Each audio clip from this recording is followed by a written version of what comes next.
Usually when a major tech company drops a keynote presentation for a new AI model, the whole event is just engineered to feel like inevitable.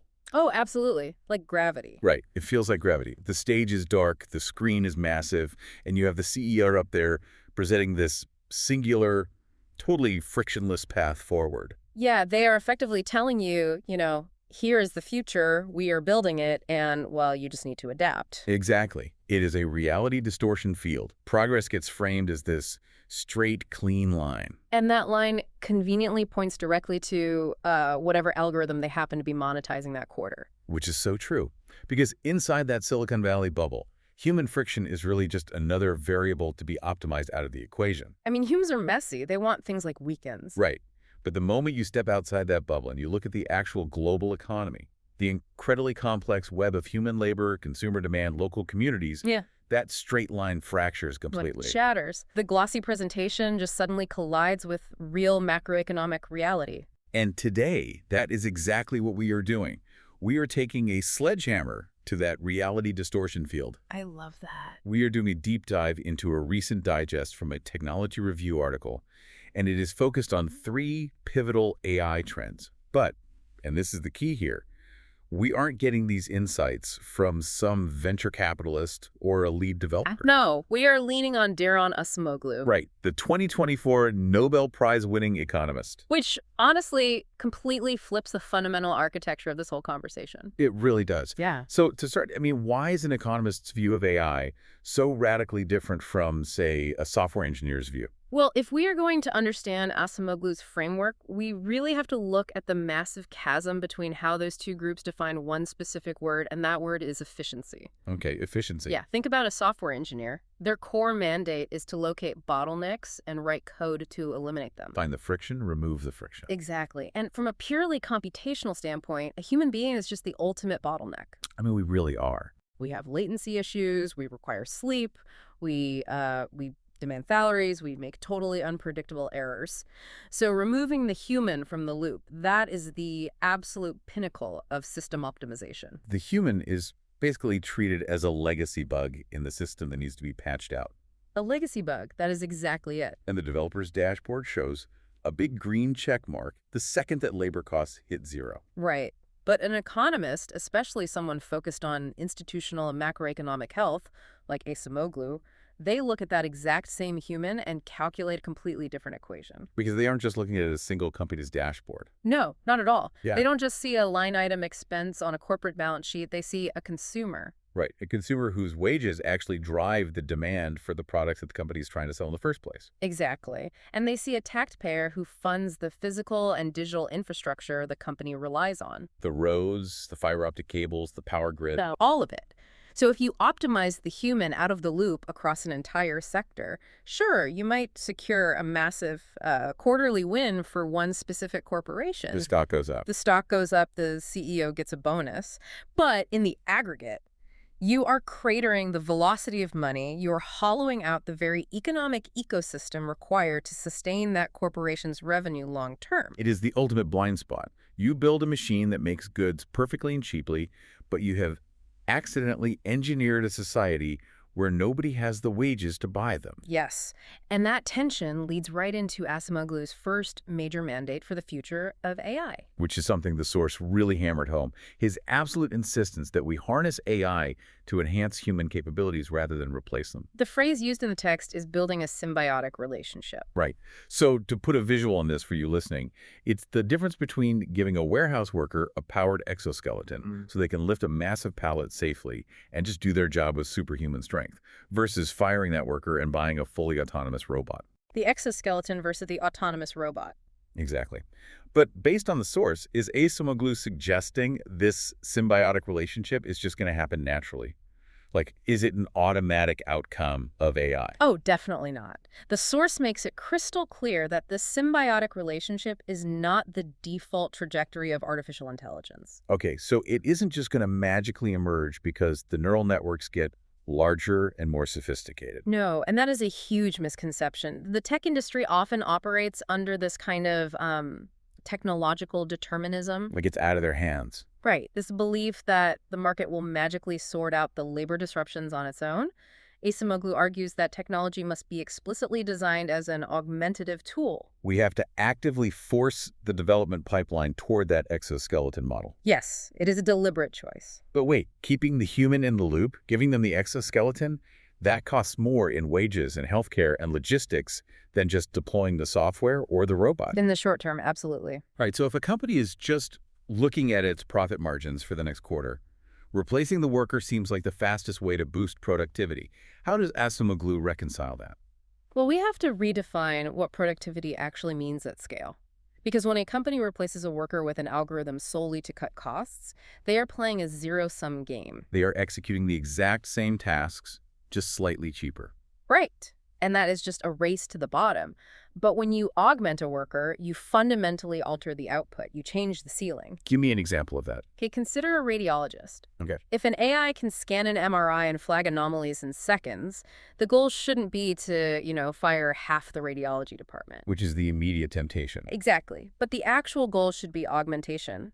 That radiologist now has the bandwidth to handle incredibly complex diagnostic edge cases, or consult more deeply with patients, or push the boundaries of preventative care. Oh, wow. So they are creating entirely new categories of medical value that literally didn't exist before. Exactly. You are raising the ceiling of what the industry can achieve rather than just lowering the floor of its operating costs. The output isn't just cheaper, it's categorically better. And the source explicitly notes that this augmentative approach ensures the workforce remains at the heart of the economic ecosystem. Because they are still generating value, and crucially, they are still earning wages. Right. A macroeconomy only functions when the participants have the economic leverage to engage with it. Stripping the human out of the center doesn't just hurt the displaced worker, it triggers this massive cascading failure. Like what? Local tax bases dry up, secondary service industries collapse. Because nobody's going out to lunch anymore. Exactly. The demand curve just flattens. But the exoskeleton approach preserves the ecosystem while still capturing the technological leap. Okay, but let me play devil's advocate here. Giving a worker an exoskeleton costs money. Yeah. And a fully autonomous robot doesn't demand a pension, it doesn't need union representation, it doesn't take sick days. Nope, none of that. So if the immediate financial incentives of the market push companies toward replacement, we cannot just rely on the goodwill of tech executives to design augmentative tools. Definitely not. You can't just cross your fingers and hope they do the right thing. Right. If the natural gravity pulls toward human obsolescence, we need structural guardrails to reverse that gravity. Which brings us to Acemoglu's second point. Yes. The source zeroes in on this exact vulnerability. It outlines Acemoglu's call for comprehensive policy frameworks designed to mitigate job displacement and deep-seated societal inequality. And the text really emphasizes the word proactive when talking about these policies. Proactive is the absolute operative word there. Well, I want to push back hard on something explicitly mentioned in our source text here, because it suggests education and training programs as a key proactive policy measure. Okay, yeah. Reading that just feels entirely disconnected from the reality of how fast these models are iterating. I can see why you'd say that. I mean, offering a displaced mid-level coder or a logistics manager as a 6-month retraining boot camp, it feels like offering someone an umbrella in a Category 5 hurricane. That is a great analogy. By the time they finish the curricular, the AI has already mastered the new skill they just spent 6 months learning. Does the source actually imply that standing up a few community college courses is going to catch the fallout of global workforce displacement? So that skepticism is the exact reason this topic induces so much widespread anxiety. Because it feels hopeless. Exactly. If we apply the historical 20th century model of retraining, where a steel mill closes and the state hands out vouchers to learn HVAC repair, then yes, it is an umbrella in a hurricane. Right. But interpreting Acemoglu's framework requires looking at the actual mechanics of what proactive means in an AI-driven economy. A proactive policy isn't a reaction to a factory closing. So it's not retroactive. No, it is a structural intervention that happens before the AI is even deployed.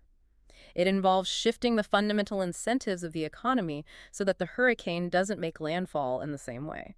Wait, so we're talking about changing the underlying math for the corporations deploying the tech. Yes. Think about the tax code. If a company gets a massive capital depreciation tax write-off for buying a server farm to automate a whole department. Which they do. Right. But then they have to pay heavy payroll taxes to keep humans in that same department. Well, the government is essentially subsidizing the Oh, hurricane. wow. The tax code is actively punishing the exoskeleton and rewarding the autonomous robot. Exactly. Proactive policy under this economic lens means restructuring those exact frameworks. It means creating tax incentives that make human complementary AI development more profitable than human replacement AI. That makes so much more sense. So when the source group's education and training under the broader umbrella of mitigating inequality, it is pointing toward continuous systemic support. Not just a coding boot camp. No.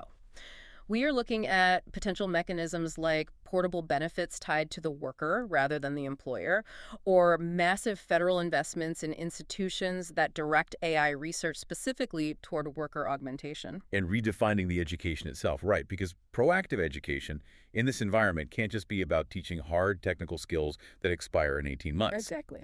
It has to be about teaching the cognitive agility to audit AI systems, manage the output, and apply human judgment in those highly ambiguous situations where algorithms hallucinate or just completely fail. Yes. It is about training a workforce to govern the systems rather than compete with them. But implementing that kind of sweeping, proactive safety net, I mean, that is arguably the most complex public policy challenge of the modern era. Oh, it is a nightmare to coordinate. Because the people required to build that safety net do not speak the same language at all. No, they're in completely different universes. You have politicians who, quite frankly, don't understand the latent space of a large language model. You have technologists in Silicon Valley who view macroeconomic policy as just friction that slows down their deployment velocity. Right, they just want to move fast and break things. And then you have economists building these beautiful mathematical models that don't survive first contact with a messy political process. Yeah. Everyone is operating in their own highly specialized silo, accelerating at breakneck speed, completely blind to the other lanes. And that structural deficit is the core vulnerability of our current trajectory, which brings us perfectly to Acemoglu's third major mandate. The need to break the silos. Yes, the source highlights this urgent, uncompromising call for interdisciplinary collaboration.